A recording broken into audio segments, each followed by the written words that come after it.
وعد اللہ المؤمنین والمؤمنات جنات تجری من تحتها الانہار خالدین فیہا ومساکن طیبۃ فی جنات عدن ورضوان من اللہ اکبر ذلک هو الفوز العظیم۔ صدق اللہ العظیم۔ قابل احترام میرے ساتھیوں اور میرے بہت ہی عزیز بہت ہی پیارے بھائی جناب مفتی مزمل صاحب سلمہ، اور پردہ نشین خواتین اسلام، قابل احترام میری ماں اور بہنوں، اللہ رب کریم کا بے پناہ فضل و انعام اور اکرام و احسان ہے، اور خصوصی التفات ہوا رب کریم کا ہم سب پر کہ اللہ رب کریم نے اپنی پیاری پیاری باتوں کو سننے کے لیے، اپنی رضا کی باتوں کو سننے کے لیے، سمجھنے کے لیے کہ ہمارا رب ہم سے راضی کیسے ہوگا، ہمارا رب ہم سے چاہتا کیا ہے، ہمیں ہمارے رب نے زندگی گزارنے کے جو اصول اور ضوابط دیے ہیں وہ کیا ہیں، اللہ رب کریم کی رضا اور خوشنودی زندگی کے کس طور طریقے میں ہمیں حاصل ہوگی، ان باتوں کو سمجھنے کی یہ مجلس ہے اور یہ محفل ہے، جسے میرے چھوٹے بھائی حضرت مفتی مزمل صاحب سلمہ نے ماشاءاللہ بڑی خوبصورتی کے ساتھ سجایا بھی ہے، اور ماشاءاللہ اس کا مستقل سلسلہ شروع کیا ہے۔ میں قابل مبارکباد سمجھتا ہوں میں اپنے بھائی کو کہ اللہ رب کریم ان سے اسی طرح صلاح و فلاح اور اصلاح معاشرہ، اور خاص طور سے بچوں کے ساتھ ساتھ بچیوں کے اندر دینی بیداری آئے، جو فکر انہوں نے لی ہے اور جو اس سلسلے میں جو ان کی مستقل کوششیں چل رہی ہیں، میرے دل کی گہرائیوں سے دعا ہے کہ اللہ رب کریم ان کی کوششوں کو قبول فرمائے۔ میری ماں اور میری بہنوں، آپ سے التجا اور درخواست یہ ہے کہ آپ اس کوشش کو معمولی نہ سمجھیں، یاد رکھیں دین کی تھوڑی سے تھوڑی کوشش، ہلکی سے ہلکی محنت، توجہ ہماری زندگی بدلنے کے لیے بہت زیادہ محرک اور بہت زیادہ فعال اور بہت زیادہ ضروری ہے کہ جب ہم دینی محفلوں میں جاتے ہیں، مجلسوں میں جاتے ہیں، اللہ کی پیاری پیاری باتیں سنتے ہیں، پیارے مصطفیٰ صلی اللہ تعالی وسلم کی زندگی اور آپ صلی اللہ تعالی وسلم کی سیرتوں کو ہم جب سنتے ہیں اور سمجھتے ہیں تو ہماری زندگی کے اندر انقلاب آتا ہے، تبدیلیاں آتی ہیں۔ ایسی مجلسوں کو جب بھی سجایا جائے اور ایسی مجلسوں میں ہمیں بلایا جائے تو ہم بلانے والے کا احسان سمجھ کر اور اپنی ضرورت سمجھ کر سب کاموں کو چھوڑ کر ایسی مجلسوں میں آنے کو اپنے لیے سعادت سمجھیں۔ آپ خوش نصیب مائیں ہیں، بہترین بہنیں ہیں کہ اللہ رب کریم نے آپ کو دینی محفل میں بیٹھنے اور دین کو سمجھنے کے لیے اللہ رب کریم نے آپ کو یہاں جمع فرمایا ہے۔ آپ بھی قابل مبارکباد ہیں۔ اللہ رب کریم سے دعا ہے کہ اللہ رب کریم کہنے والے کو بھی، سننے والوں کو بھی، اور آپ سب جتنے بھی یہاں جمع ہیں، اللہ رب کریم بے حد قبول فرمائے۔ میری بہنوں، اللہ رب کریم نے چونکہ آج ہم آپ سے بات کرنے آئے ہیں، اور اللہ رب کریم نے جو ہمیں ذمہ داریاں دی ہیں ان ذمہ داریوں کو آپ تک پہنچانے آئے۔ بھائی مزمل صاحب کی دعوت پر، جیسا کہ انہوں نے کہا، یقیناً کئی دفعہ اور کئی مہینوں سے میری خواہش تھی کہ میں آپ کے بیچ آؤں اور کچھ پیغام اللہ کا آپ تک پہنچاؤں، لیکن اتفاق نہیں ہو رہا تھا۔ الحمدللہ آج میرے لیے بھی بڑی خوش قسمتی ہے اور بہت ہی مبارک دن ہے کہ الحمدللہ آج اللہ کے فضل سے آپ کے بیچ اللہ اور اللہ کے رسول کی باتوں کو لے کر آنے اور سمجھنے سمجھانے کا اللہ نے ہمیں موقع دیا ہے۔ اللہ رب کریم ہم سب کو قبول فرمائے۔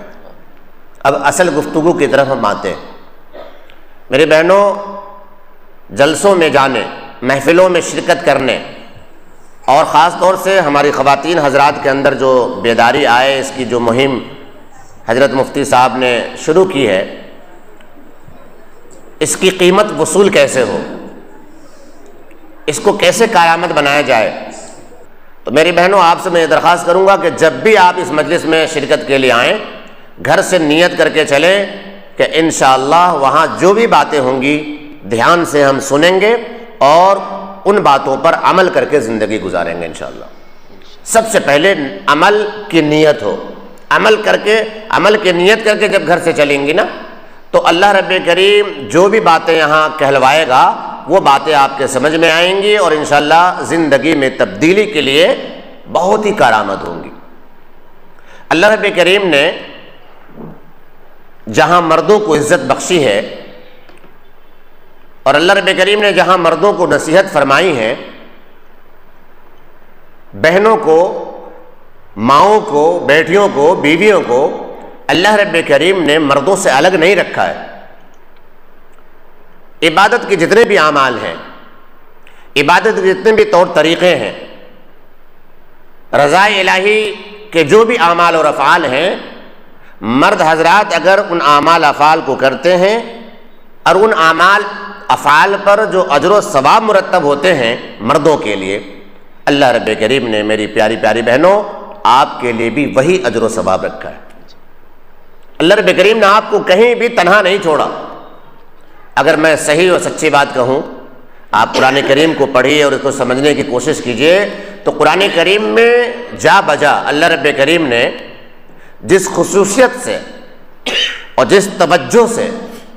آپ حضرات کے لیے یعنی ہماری ماں اور بہنوں کے لیے اللہ رب کریم نے جو آداب بتائے ہیں، جو طریقے اور سلیقے سکھائے ہیں، جو خصوصی آیتیں آپ حضرات کے لیے نازل ہوئی ہیں، اس سے آپ کی فضیلت کا اور آپ کے مقام کا اور معاشرے میں اور گھرانے میں آپ کے موجود ہونے کا اور آپ کے رول کا اور آپ کے اعمال کا، آپ کے کردار کا اور ان تمام چیزوں کی اہمیت کا پتہ چلتا ہے، ان تمام چیزوں کا پتہ چلتا ہے۔ قرآن کریم کی جو آیت میں نے آپ کے سامنے پڑھی ہے، وَمَن يَعْمَلْ مِنَ الصَّالِحَاتِ مِن ذَكَرٍ أَوْ أُنثَىٰ وَهُوَ مُؤْمِنٌ فَأُولَٰئِكَ يَدْخُلُونَ الْجَنَّةَ۔ کیا شاندار آیت۔ اس آیت کریمہ میں اللہ رب کریم نے فرمایا کہ جو شخص بھی نیک اعمال کرے گا، وَمَن يَعْمَلْ مِنَ الصَّالِحَاتِ، صالحات تمام عبادتیں، ریاضتیں، مجاہدیں، تمام قسم کی بندگی کے تمام طور طریقے جو اللہ رب کریم کے لیے خالص ہیں، اگر مرد کرے یا عورت کرے تو میں یعمل من الصالحات من ذکر او انثیٰ، ذکر کہتے ہیں مرد حضرات کو، انثیٰ کہتے ہیں خواتین حضرات کو۔ فرمایا کہ یہ اعمال کرنے والے خواہ مرد ہو یا عورتیں ہوں، وہو مؤمن، شرط یہ ہے کہ وہ مومن کامل۔ کیا شرط ہے؟ مومن ہو، عقیدے میں مضبوط ہو۔ عقیدے میں مضبوط ہونا کیا ہے؟ لا الہ الا اللہ، یہ عقیدہ ہے ہمارا، اور محمد رسول اللہ، مطلب اللہ رب کریم کو ہی ہر اعتبار سے ہر معاملے میں کارساز سمجھا جائے، عبادت کے لائق سمجھا جائے،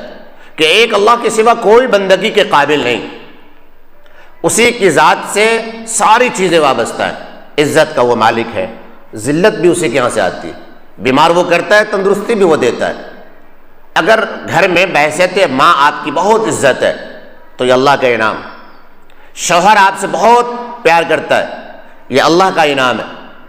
بحیثیت بہن آپ کو بھائی آپ پر جان نثار کرتے ہیں، یہ اللہ کا انعام ہے، اللہ نے آپ کو صحت دی ہے، اللہ کا انعام ہے، گھر میں خوب برکتیں ہیں، گھر میں بہت رونق ہے، خوشحالیاں ہیں، یہ اللہ کا انعام ہے۔ جو کچھ ہوتا ہے اللہ سے ہوتا ہے، اللہ کے سوا کسی سے کچھ نہیں ہوتا، یہ توحید جسے کہتے ہیں۔ وہو مؤمن، کہ وہ مومن ہو، مومن کامل ہو، کہ اللہ رب کریم کے تمام احکامات ہماری زندگی میں ہو، پیارے آقا صلی اللہ تعالیٰ علیہ وسلم کی پیاری سنتیں، آپ صلی اللہ تعالیٰ علیہ وسلم کا طور طریقہ ہماری زندگی میں ہو اور ہماری زندگی اسی طریقے کے مطابق گزر رہی ہو، یہی توحید ہے، یہی ایمان ہے، اسی کا نام اور اسی اعمال کا نام مومن ہے، جو لوگ کرنے والے ہیں اس کے۔ تو فرمایا کہ وہ مومن فَأُولَئِكَ يَدْخُلُونَ الْجَنَّةَ۔ بھئی ہر محنت کا ایک صلہ ہوتا ہے، ہر کام کی ایک اجرت ہوا کرتی۔ اللہ رب کریم نے فرمایا کہ ٹھیک ہے کہ تم نیک اعمال کرو، مرد ہو تو بھی کرو، عورتیں ہو تو بھی کرو، مومن بن کر کے زندگی گزارو۔ ہم نے ایسا کیا، ہم نے اپنے رب کی بات مانی، پیارے مصطفیٰ کے مطابق زندگی گزاری، مومن بن کر کے رہے۔ اب اس کا ہونا کیا ہے، اس کا رزلٹ کیا ہے؟ اس کا انجام کیا ہے، صلہ کیا ہے؟ فرمایا فَأُولَئِكَ يَدْخُلُونَ الْجَنَّةَ، تو پھر ایسے مردوں کو اور ایسی عورتوں کو جنت میں داخل کیا جائے گا۔ کیا؟ جنت میں داخل کیا جائے گا، یہ جنت کے مستحق ہوں گے۔